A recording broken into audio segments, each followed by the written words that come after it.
మార్గము, యేసు మార్గము, పరమ మార్గము, ఇది జీవ మార్గము, దైవ మార్గము, యేసు మార్గము, ఆత్మ మార్గము, పవిత్ర మార్గము, యేసే మార్గము, యేసే సత్యము, యేసే జీవము, యేసే సర్వము. దైవ మార్గం అనే టీవీ ప్రోగ్రాం చూస్తున్న మీ అందరిని దేవుడు బహుగా దీవించి వద్దలు చేయనుగాక. ఈరోజు అద్భుతమైన సాక్ష్యాన్ని మనం వినబోతున్నాం. ఆ సాక్ష్యాన్ని విని మీరు మీ కుటుంబ సభ్యులు ఆత్మీయ బిడ్డలందరూ కూడా మేలు పొందాలని నేను ఆశిస్తూ ఉన్నాను. దేవునికి మహిమ కలుగునుగాక. దేవుని యొక్క నామములో నా జీవిత సాక్షి చెబుతున్నాను. నా పేరు షేక్ రాజు. నేను పుట్టినది పెరిగినది పశ్చిమ గోదావరి జిల్లా ఏలూరు పట్టణంలో నేను పెరిగి పెద్దవాడిగా ఉన్నాను. నా ఏరియా ఏలూరులో సత్యనారాయణపేట. ఆ యొక్క పేటలో నేను జీవిస్తూ ఉన్నాను. దేవుని తెలుసుకుంటానికి కారణము నా తల్లిగారు మరణాపాయంలో దేవుడు తనను దర్శించి దేవుడు తనను బ్రతికించుకున్నాడు. ఈ మరణాపాయం అంటే ఏంటంటే తన వ్యాధితో 3 నెలలు మంచం మీద బాధపడుతున్న సందర్భంలో ఏలూరులో ఉన్న ప్రతి ఒక్క హాస్పిటల్ మా తండ్రి గారు తిప్పారు. మీరా గారు మా తండ్రి గారి పేరు. మా అమ్మగారి పేరు దేవునిలో రాకముందు మీరాబి, దేవునిలోకి వచ్చిన తర్వాత మనమ్మ. అయితే మా తల్లిగారు మా తండ్రి గారు పూజలు చేసేవారు. అయితే పాస్టర్ గారిని పాస్టరమ్మ గారు వారిని తిడుతూ దూషించేవారు వారిద్దరూ. అటువంటి సందర్భంలో కొన్ని రోజులకి దేవుడు అనుకోని రీతిగా మరి వారిని పట్టుకుంటానికి ఒక వ్యాధిగా వారికి కలిగినప్పుడు ఏ పాస్టర్ గారిని ఏ పాస్టరమ్మనైతే మా అమ్మగారు తిట్టారో అదే పాస్టర్ గారు పాస్టరమ్మ గారి దగ్గరికి మా అమ్మగారిని ఒక 4 మనుషులు తీసుకుంటూ వెళ్ళారు. కారణం ఏంటంటే ఏలూరులో ఉన్న అన్ని హాస్పిటల్కి మా తండ్రి గారు తిప్పారు. ఏ హాస్పిటల్లో కూడా నా తల్లిగారికి నయం కాలేదు. అప్పుడు నా వయసు 8వ సంవత్సరం, 78వ సంవత్సరంలో యొక్క సాక్ష్యం ఇది. ఆ సందర్భంలో నా తల్లిగారి మంచం మీదే ఉండి మాట కూడా లేని స్థితిలో తెల్లవారుజాము 3 గంటలకు నా తల్లిగారిని దేవుడు దర్శించాడు. ఒక దర్శన రూపంలో వచ్చి శిలువ మీద తన వేలాడుతూ తన రక్తమ కారుతున్నటువంటి యొక్క దర్శనం ఆమె చూసినప్పుడు నా తండ్రి గారు పక్కనే ఉన్నాడు. ఈమె తన చేతితో తనను తాకి శిలువ వేయమని చెప్పినప్పుడు తనకు తెలియక మరి ఇంటి పక్కన ఉన్న వారిని అడిగినప్పుడు వారు ప్రార్థన చేయాలన్నప్పుడు ఆ ఇంటి పక్కన ఉన్నటువంటి వారు 4 మనుషులు వచ్చి మా తల్లిగారిని తీసుకుని వెళ్ళి మా ఇంటి ఎదురుగా ఉన్నటువంటి యొక్క పాస్టర్ గారి ఇంటి దగ్గర ఆ మెట్ల మీద పడుకోబెట్టారు.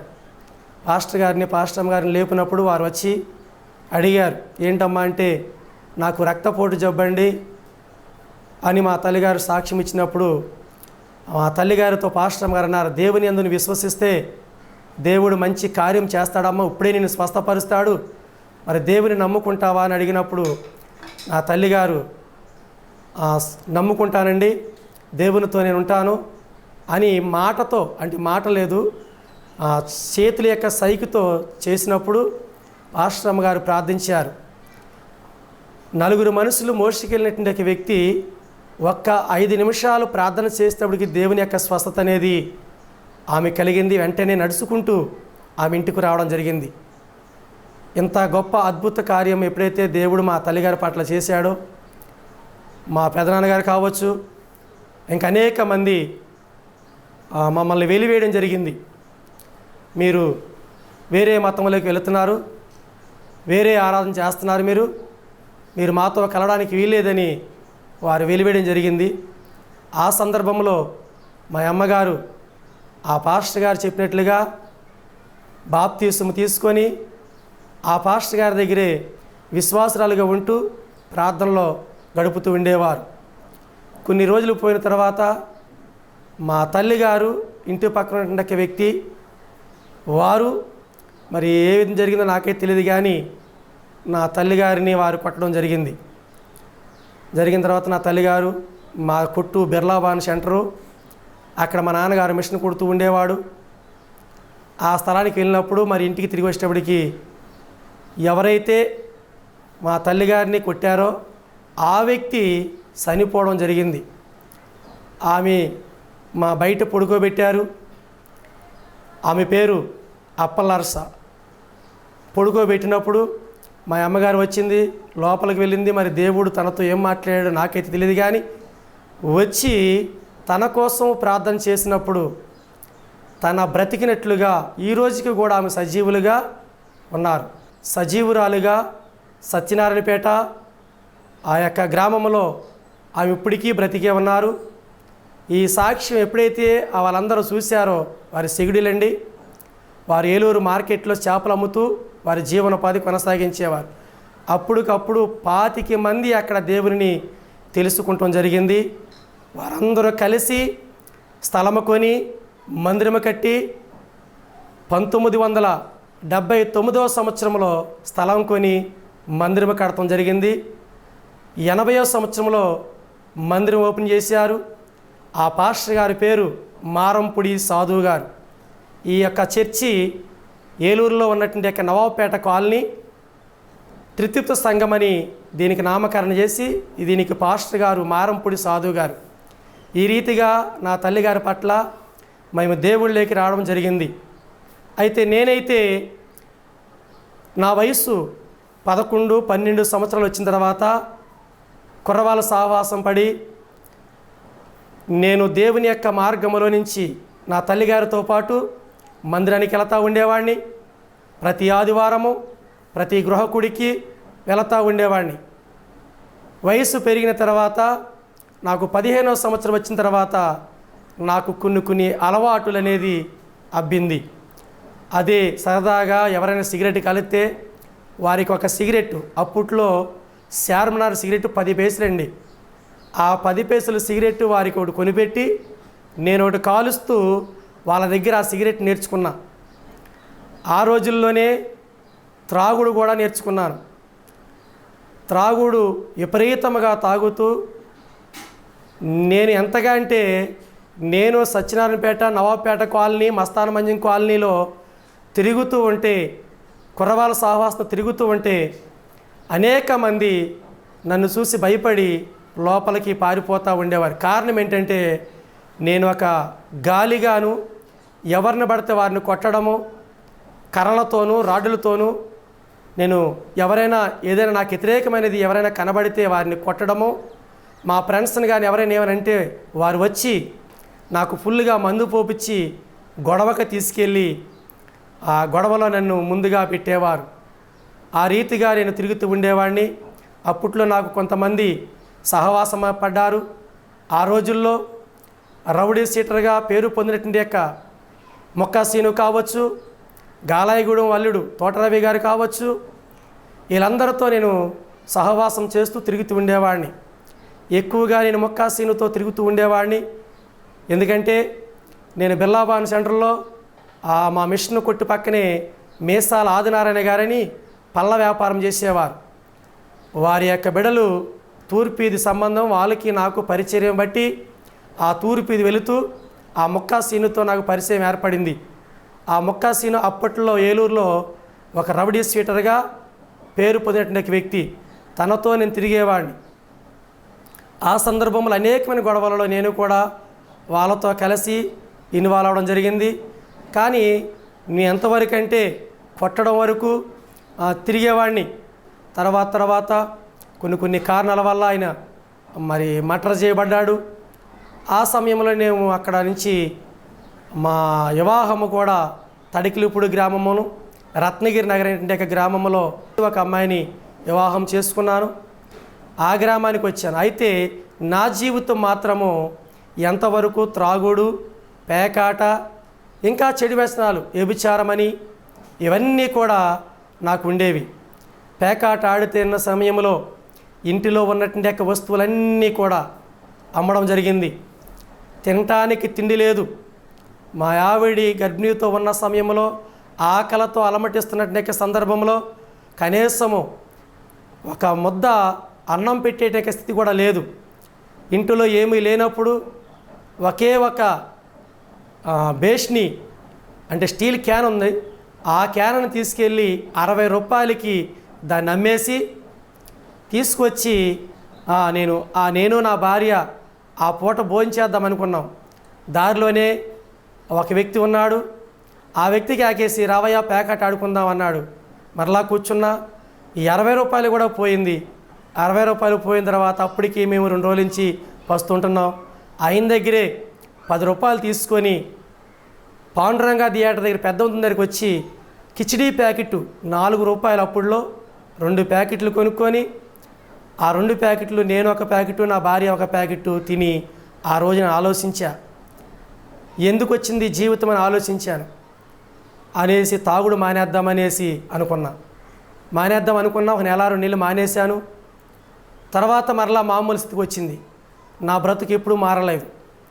ఈ రీతిగా నేను ఎన్నో చెడు వ్యసనాలతో తిరుగుతున్న సందర్భంలో మా పాస్టర్ గారు అనేవారు, అయ్యా నీ తల్లిగారు నీ తండ్రి గారు దేవుని యొక్క పరిచర్యలో కొనసాగుతున్నారు, నీవు చూస్తే ఈ రీతికి తిరుగుతున్నావు, సేవా పరిచర్యలో మాతో పాటు ఎంతగానో సహకరిస్తూ ఉన్నారు వాళ్ళు, నువ్వెందుకు సహకరించవు, నువ్వు రా దేవుని యొక్క మందిరానికి అని బ్రతిమాలినా కానీ నేనే మాత్రము వారికి మాటకి లొంగేవాడిని కాదు. నేను ఎక్కడైనా పాండురంగ థియేటర్ దగ్గర కానీ అదే సందర్భంలో అక్కడ ఆడంగి మురళీ గారని ఉండేవారు ఒక నాయకుడిగా, తనతో పాటు తిరిగేవాడిని. నేను ఎవరినైనా కొట్టినప్పుడు నేను లేనప్పుడు వారు నాకు ఎగస్ట్ పార్టీ వాళ్ళు వచ్చి నా ఇంట్లో ఉన్న సామాను మొత్తం బయట పారవేసేవారు. ఈ రీతిగా ఉన్న సందర్భంలో మా తల్లిగారు నా తండ్రి గారు, అయ్యా మేము చూస్తే దేవుడిని నమ్ముకొని దేవుని యొక్క పనిలో ఉన్నాం, నీవు చూస్తే ఈ రీతిగా ఉన్నావు, మా ఇంట్లో వంటకి ఇల్లు లేదన్నప్పుడు నేను ఇందాక చెప్పినట్లుగా బిర్లాబాన్ సెంటర్లో మా మిషన్ కొట్టు పక్కనే పండ్ల వ్యాపారం అనేటువంటి యొక్క మేసాల ఆదినారి గారి యొక్క ఇంటికి అనగా తంగిళ్ళమూడి సమాధుల దొడ్డు పక్కనే సపోటా తోట ఉండేది. ఆ తోటలో వారి కాపురం ఉండేవారు. వారి దగ్గరికి నేను వచ్చేయడం జరిగింది. వచ్చేసి వాళ్ళతో పాటు ఆ తోటల్లోకి వెళ్ళి కాయలు కోసుకుంటూ కూలి పని చేసుకుంటూ వారి దగ్గర నుంచి తీసుకున్నట్టు డబ్బులు త్రాగుతూ రోజుకి 30 లోటల కళ్ళు తాగేవాడిని. ఉదయం 6 గంటల నుంచి సాయంకాలం 6 గంటల వరకు. ఆ తర్వాత లీటర్ సారా తాగేవాడిని. 10 గంటలకి ఎంసీ విస్కీ ఫుల్ బాటిల్ తీసుకొచ్చి మా ఓనర్ గారు నాకు ఇచ్చేవాడు. ఈ రీతిగా రాత్రి 1 గంట 12 గంటల వరకు నేను త్రాగుతూ రోడ్ల మీద తంగిలమూడిలో తిరుగుతూ ఎవరైనా అడ్డుపడితే నాకు ఏదైనా కావాల్సినప్పుడు ఎవరైనా ఇవ్వకపోతే వారిని కొడతాం కూడా జరిగేది. ఆ సందర్భంలో నా భార్య తంగిలమూడిలో కూడా ఎన్నో బాధలు పడింది. ప్రార్థనకి వెళ్తూ ఉండేది. నా భార్య మొదట్లో ప్రార్థనకి వెళ్ళేది. ఆమె ఎంతగానో ప్రార్థన చేసేది నా కోసం.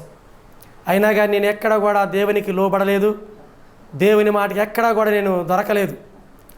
నేను అంతవరకు దేవుని మాటను ఎదిరికించి తిరిగేవాడిని. శివరాఖరికి నా జీవితం ఎలాగైందంటే తినటానికి తిండి లేని పరిస్థితి కూడా వచ్చింది. ఆఖరికి నేను ఏ విధంగా అయితే ఎంత ఎదిగైతే తిరిగాను ఏలూరులో, అదే ఏలూరులో మనుషులను లెక్కించుకుని ఆ రిక్షా తొక్కుతూ రోజుకి నా జీవనోపాధి కొనసాగించేవాడిని. ఆ రిక్షా తొక్కి ఎవరైనా మా ఫ్రెండ్స్ కనబడితే అఫీషియల్గా తిరిగేవాడిని. అంతకుముందు పెళ్ళిళ్ళు చేసేవాడిని. ఎందుకంటే నేను తిరిగి ఎటువంటిది కాబట్టి ఎవరైనా నేను ప్రేమించాను అని అంటే వారిని తీసుకొచ్చి పెళ్లి చేసి వారికి కావలసినవి కొని అక్కడ ఉంచేవాడిని. అటువంటి స్థితి నాకు ఏమైందంటే నాకే తినటానికి లేనటువంటి యొక్క స్థితిగా మారింది. ఆ సందర్భంలో మా అత్తగారు, మా మామగారు, మా బామ్మర్దులు కలిసి తడికిలుప్పుడు దగ్గర ఉన్న రత్నగిరి నగరానికి తీసుకుని వచ్చారు. అక్కడ 3 సంవత్సరాలు తడికిలుప్పుడు గ్రామంలో తోతరామ గారి సేలో మరి మేము కాపురం ఉన్నాం. పాలేరుతనం, నాకు పని వచ్చేది కాదు. అప్పటికి నా కుమారుడు ఉన్నాడు, 2వ సంవత్సరం పిల్లవాడు. తర్వాత మరలా నా భార్య మళ్ళీ గర్భము ధరించి ఉన్న సమయంలో మరి డబ్బులు కావాలనేసి పాలేరుతనం జరిగింది తోటల్లో ఉన్న అడవిలో. ఆ సందర్భంలో నా భార్య ప్రసవించి మరలా ఆడబిడ్డని కన్నది. అయినా కానీ నా జీవితం మాత్రం మారలేదు. తోటలో ఉన్నా కానీ రాత్రులు ఫుల్గా తాగి సారా దొరికేది, సారా తాగి ఆ రాత్రులు అడవిలో ఉన్నప్పటికీ రాత్రులు 9, 10కి ఆ తోటలో నుంచి మరలా ఇంటికి వెళ్తూ ఉండేవాడిని. అంటే అడవి లోపల ఒక తోట ఉండేది, తడికిలు ఇప్పుడు దాటిన తర్వాత ప్రాంగణం పక్కనే ఒక తోట ఉండేది. ఆ తోటలో నుంచి అక్కడికి వెళ్ళేవాడిని. ఆ టైంలో ఆ ఒక్కతే పిల్లలు పెట్టుకుని ఆ రీతిగా ఉండేది. తర్వాత ఒక సంవత్సరం గడిచిన తర్వాత పిల్లవాడికి విరేచనాలు రావడం జరిగింది. పిల్లవాడు అకస్మాత్తుగా చనిపోవడం జరిగింది. ఇంకా నేను ఎక్కువగా ఇది తాగుళ్ళేకి ఇంకా బానిసనైపోయాను. అప్పట్లో ఒక దైవజనుడు నాకు తడికిలుపుల్లో పరిచయం అయ్యి అప్పుడు నన్ను బలపరచడానికి ఆయన కొన్ని మాటలు నన్ను ఆదరణ కలిగజేశారు. అయ్యా, కుమారుడు పోయాడని నువ్వు బాధపడుతున్నావు, మరి దేవుడు మంచి కార్యం చేస్తాడు అని కొన్ని మాటలు చెప్పి నన్ను బలపరిచాడు. అయినా కానీ నేను లొంగలేదు. నా కుమార్తె కూడా అదే సమయంలో చనిపోయినమ్మటే తనకు కూడా విరేచనాలు అయినాయి. వెంటనే ఏలూరులో ఉన్న రవీంద్ర గారి హాస్పిటల్లో జాయిన్ చేసాం. నెల రోజులు హాస్పిటల్లో ఉన్నాం. నెల రోజులకి ఇంచుమించు రోజుకి 3,000 రూపాయలు మందులు రాసేవారు పిల్లలను బ్రతికించుకోవడానికి. మా దగ్గర ఏమాత్రం లేవు. ఆ డబ్బుతో ఉన్నప్పుడు ఎవరికైతే నేను పెళ్ళిళ్ళు చేశానో, ఎవరికైతే నేను సహకరించానో అందులో ఒక్కరు మాత్రమే వచ్చి ఆ కష్టకాలంలో నాకు సహకారం చేశారు. ఆ యొక్క వైద్యకానికి కావాల్సిన డబ్బులన్నీ వారు ఇచ్చారు. నెల రోజులు ఉన్నాం. ఆ డాక్టర్ గారు రవీంద్ర గారు 3,000 రూపాయలు ఫీజు చేసినప్పుడు కడతానికి నా దగ్గర రూపాయి లేదు. ఆ సందర్భంలో అక్కడ టెలిఫోన్ ఇన్స్పెక్టర్గా పనిచేస్తున్న మీరా గారు వచ్చి ఆయన ఏం చేసి మా తెలిసినండి మా బావమారి అవుతారు అన్నప్పుడు ఆయన రూపాయి కూడా తీసుకోలేదు. అప్పుడు బయటకు వచ్చాము. మరలా వారం పోయిన తర్వాత మరలా పిల్లకి మళ్ళీ తిరిగేసినప్పుడు మైత్రి హాస్పిటల్లో జాయిన్ చేసాం. మైత్రి హాస్పిటల్లో జాయిన్ చేసాం కానీ నా దగ్గర అయితే రూపాయి లేదు. 3 రోజులు పస్తున్నాం. డాక్టర్ గారికి మందులు కడతానికి కూడా డబ్బులు మా దగ్గర లేవు. నేను బయటకు వచ్చి పేటల్లోకి వెళ్ళి ఏ పేటలో అయితే నేను తిరిగానో ఆ పేటలోకి వెళ్ళి అందరినీ కూడా డబ్బులు అడిగిన. ఒక 100 రూపాయలు ఉంటే సాయం చేయండి, ఆకలేస్తుంది తింటాగని. ఎవరు ఇవ్వాల. ఒక చిన్న పిల్ల మాత్రము తన దాచుకున్నటువంటి యొక్క డిబ్బీ తీసుకొచ్చి పగలగొట్టి 90 రూపాయలు చిల్లర ఉంటే ఆ చిల్లర నాకు ఇచ్చింది. ఆ 90 రూపాయలతో 50 రూపాయలు పట్టుబోనుకొని తీసుకుని వెళ్ళి నేను నా భార్య తిని డాక్టర్ గారు కాలు పట్టుకున్నాం.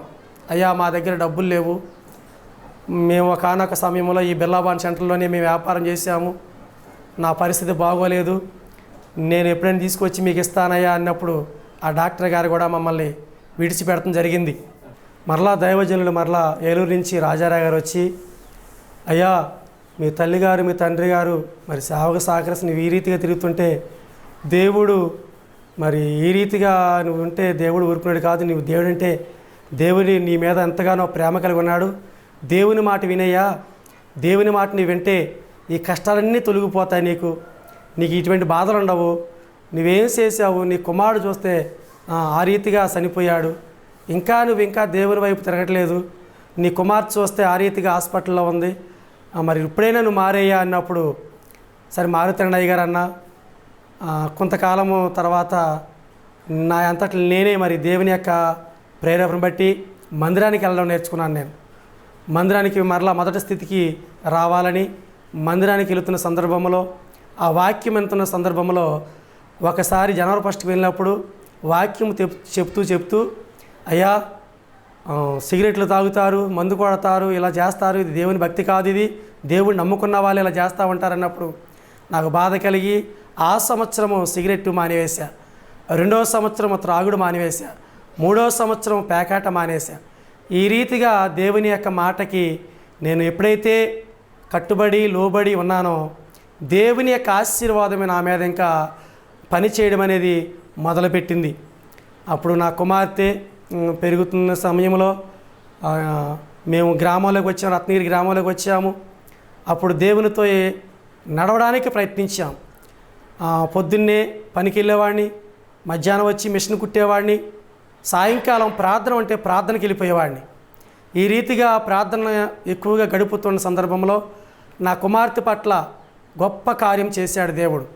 ఆ కార్యము 10th క్లాసు మంచి మార్కులు తీసుకొచ్చాడు దేవుడు. అంతకుముందు 10th క్లాస్ పరీక్షలు రాయకముందు మీ అమ్మాయి చదవట్లేదు, ఫెయిల్ అయిపోతావని హరిస్తా స్కూల్లో, రత్నగిరిలో ఉన్నటువంటి హరిస్తా స్కూల్లో ఉన్న మాస్టర్ అన్నప్పుడు నా దేవుడే చూసుకుంటాడు, ఎందుకంటే చిన్నప్పటి నుంచి మరి చక్కగా నా కుమార్తెని పాటలు పాడడానికి దేవుని యొక్క పాత్రగా నేను పెంచాను.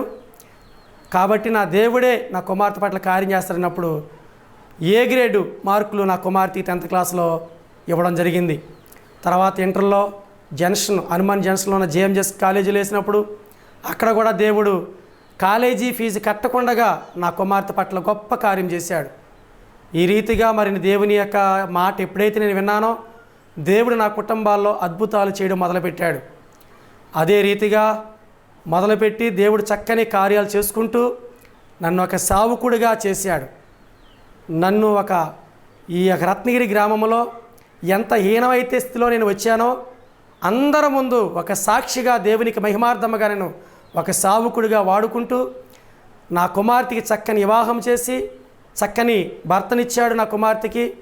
అలాగే మాకు మంచి పరిచర్య ఇచ్చాడు, సంఘమనిచ్చాడు. ఈ రీతిగా దేవుని యొక్క ఆశీర్వాదం మేము పొందుకుంటున్నాం. అనేక మంది మరి దేవుని యొక్క మాటలు విని ఈ రీతిగా బాగుపడినలే కానీ దేవుని వద్దకు వచ్చి ఎవరినో చెడిపోయినటువంటి వారు లేరు. అయితే నేను మొదట చెప్పినట్లుగా మేము విగ్రహారాధన కుటుంబము, దూదేకుల యొక్క కుటుంబము, మా పెద్దనాన్నగారు అలాగే వీళ్ళందరూ కూడా మమ్మల్ని వెలివేసినప్పుడు మా అమ్మ ఒకే ఒక మాట అనేది, నన్ను బ్రతికించిన దేవుని యొక్క మాట నేను వింటాను. మీరు ఎవరు ఎన్ని మాటలు చెప్పినా కానీ మమ్మల్ని వెలివేసినా కానీ నా దేవుడు నన్ను బ్రతికించిన దేవుని దగ్గరే నేను ఉంటాను, ఆయన పాదాల దగ్గర నేను చనిపోతాను, నన్ను మీరందరూ వెలివేసినా పర్వాలేదని మా పెద్దనాళ్ళందరికీ చెప్పినప్పుడు వారందరూ కూడా మా యొక్క కుటుంబంలోకి కానీ మా గృహానికి కానీ రావడం మానివేశారు.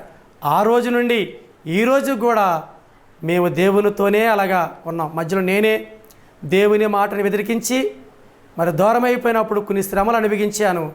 మరలా దేవుని మాట విని దేవుని వద్దకు వచ్చిన తర్వాత ఒక సేవకుడిగా దేవుడు అభిషేకించి దేవుని యొక్క పాత్రగా నేను వాడుకుంటూ రత్నగిరి అనే గ్రామంలో చిన్న పరిచర్యని నాకు అప్పగించి దేవుని యొక్క మహిమార్థముగా నన్ను ఈ రీతిగా వాడుకుంటూ ఉన్నాడు.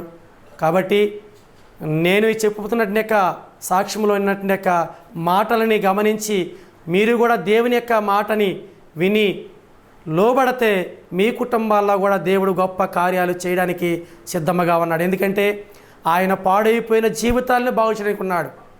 పాడైపోయిన జీవితాలు అనగా నన్ను చూసి అనేక మంది అసహించుకునేవారు.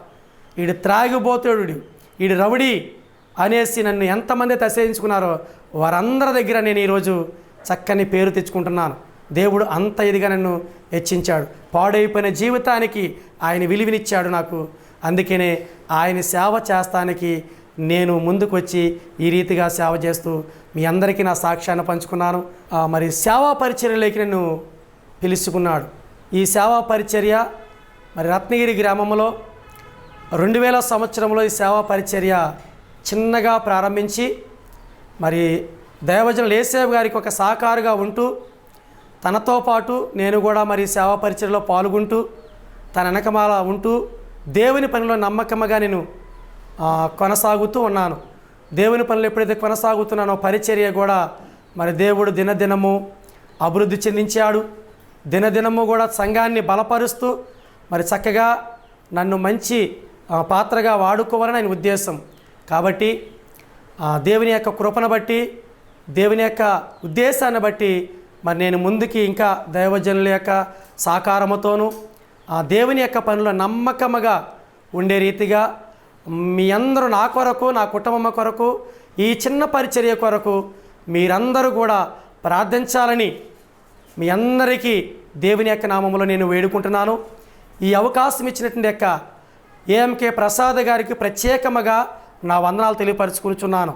ఎందుకంటే ఈ యొక్క అవకాశము సాక్ష్య రూపముగా మరి మీ అందరికీ పంచుకోవడానికి వారు నాకు ఈ అవకాశం ఇచ్చారు. అందుని బట్టి మరొకసారి వారికి వారి యొక్క టీంకి ప్రత్యేకమైన వందనాలు తెలియజేసుకుంటున్నాను. ఏఎంకే ప్రసాద్ గారికి నా వందనాలు, వారి యొక్క టీంకి కూడా నా వందనాలు తెలియజేసుకుంటున్నాను. దేవునికి మహిమ ఘనత ప్రభావాలు కలిగిన గాక.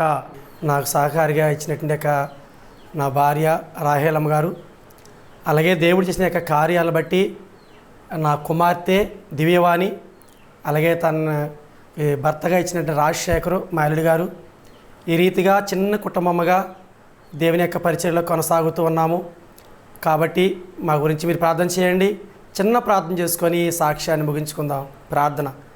స్తోత్రముల తండ్రి, మహోన్నతుడా నీకు వందనాలు. సర్వశక్తిమంతుడైన మా ప్రభువా నీకే వందనముల తండ్రి. ఎంతవరకు ప్రభువా నాయనా నేను ఏ విధముగా రక్షించబడి ఉన్నానో దాన్ని సాక్షి రూపముగా నీతో మాట్లాడాను ప్రభువా. అయా అనేక మంది నా తండ్రి అయా ఛానల్ ద్వారాగా చూస్తూ ఆలకిస్తూ ఉండగా తండ్రి వారికి కూడా గొప్ప మేలుని కలగచేయండి ప్రభువా. నాకు చూపిన శాశ్వతమైన కృప వారికి నీ చూపించండి ప్రభువా. మరి యొక్క అవకాశం ఇచ్చినట్టునేక అయా నీ దాసులు అయా ఇదిగో ప్రభువా నీ కుమారులు నాయన ఏఎంకే ప్రసాద్ గారి యొక్క పరిచయాన్ని మీరు దీవించండి నాయన. వారు చేస్తున్న ప్రతి ఒక్క పనిని మీరు దీవించండి ప్రభువా. నీకు వందనాలు. ఇదిగో ప్రభు చిన్న కుటుంబం నా తండ్రి నీ చేతులకు అప్పగించుకుంటున్నావు. నీకే మహిమ ఘనత ప్రభావాలు కలిగిన సహాయం దయచేయమని యేసు క్రీస్తు వారి యొక్క పరిశుద్ధ నామమును ప్రార్థించుకుంటున్నాము తండ్రి. ఆమీన్. మీ అందరికీ వందనాలండి. మరి మా కోసం ప్రార్థించండి. మీరు కూడా దేవుని వైపు చూడండి. దేవుని యొక్క మాటలు ఆలకించి దేవునితో నమ్మకమ్మగా మీరు జీవిస్తే దేవుడు త్వరగా రాబోతూ ఉన్నాడు. ఆయన కోసం మనం నిరీక్షించి ఉండగలిగితే మంచి బహుమానము మన కొరకు ఆయన ఉంచాడు. ఆ బహుమానము మనమందరం పొందుకోవాలని ఆయన ఉద్దేశం. దేవుడి కొద్ది మాటలు దేవుడు దీవించిన గాక. ఆమేన్. I M P Jakraiah Babu, Khammam Telugu Baptist field association president. మా ప్రాంతంలో మారుమూల ప్రాంతం కుగ్రామం తెలుగు బ్యాప్టిస్ట్ సంఘం ఎర్రబాలెం నందు జరిగిన శుభ సందేశ ఉజ్జీవ సభల్లో దైవజనులు కృష్ణప్రసాద్ గారు వాక్య సందేశం అందించి మమ్మల్ని ఎంతగానో ప్రోత్సహించి ఉన్నారు. వారి సాక్ష్యము వారి వాక్యము మమ్మల్ని ఎంతగానో బలపరిచి ఉన్నది. ఈ రీతిగా మరి స్వచ్ఛందంగా దైవ సువార్తను ప్రకటించడానికి మరి ఏ విధమైనటువంటి ఆర్థిక ప్రతిఫలం ఆశించకుండా సంఘములను ఉజ్జీవపరుస్తూ ఉన్నటువంటి దైవ సేవకుల యొక్క పరిచర్యను మేమెంతగానో అభినందిస్తూ ఉన్నాం. దైవజనులు కృష్ణప్రసాద్ గారు పాపమును గురించి దాని విమోచనను గురించి యేసుక్రీస్తు ప్రభువారు చేసినటువంటి గొప్ప కార్యమును గురించి రక్షణ యాగమును గురించి ఎంతో మరి ఉజ్జీవకరంగా బోధించి ఉన్నారు. వారి వాక్యాన్ని బట్టి ఎంతగానో హర్షిస్తూ ఉన్నాం. అనేక ఆత్మలు కదిలించబడ్డాయని విశ్వసిస్తూ ఉన్నాం. అలాగే వారు అందించినటువంటి సాక్ష్యము ఏ రీతిగా అన్ని జనాంగముల నుంచి దేవుడు వారిని ఆకర్షించుకొని తన మార్గంలో నడిపించారో ఆ సాక్ష్యము చాలా ఆశీర్వాదకరంగా ఉన్నది. మరి ఈ రీతిగా వారి తల్లిగారు మరి ఎంతో ప్రార్థన పూర్వకంగా మరి కుమారులను పెంచిన రీతిగా తల్లులందరూ కూడా ప్రార్థనా పరులై ఉండాలని వారు చెప్పినటువంటి మాటలను బట్టి మరి ఎంతగానో స్తుతిస్తూ ఉన్నాం. వారు ఇంకా దేవుడు ఆశీర్వదించి దీవించి అనేక స్థలాల్లో గంభీరంగా వాడుకునేలాగిన సంఘమంతా కూడా ప్రార్థనాపూర్వకంగా వారిని అభినందిస్తూ ఉన్నాం. నా పేరు పాస్టర్ యేసుదాస్ గారండి. మాది వీరశెట్టిగూడెం వెస్ట్ గోదావరి. ఈ మే నెల 8వ తేదీ రాత్రి హైదరాబాద్ పట్టణం నుంచి వచ్చినటువంటి ప్రసాద్ గారికి క్రీస్తు సహవాస సంఘం తరఫున ప్రత్యేక వందనాలు చెల్లిస్తూ ఉన్నాం.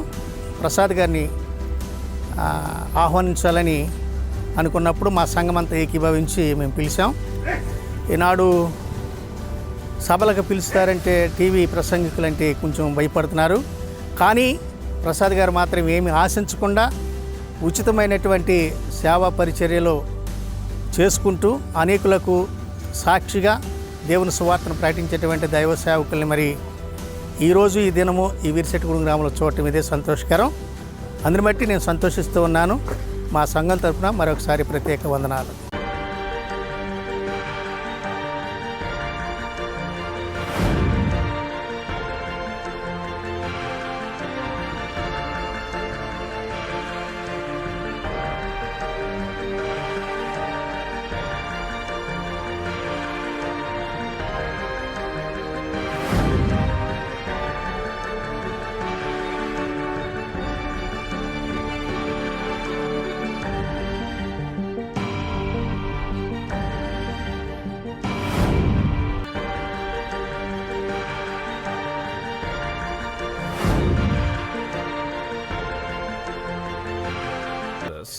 దైవ మార్గం professor A M K Prasad, C102 Ravindranagar colony, Habsiguda post, Hyderabad, Telangana 5,07,000. మా ఫోన్ నంబర్స్ 950276170 950276170.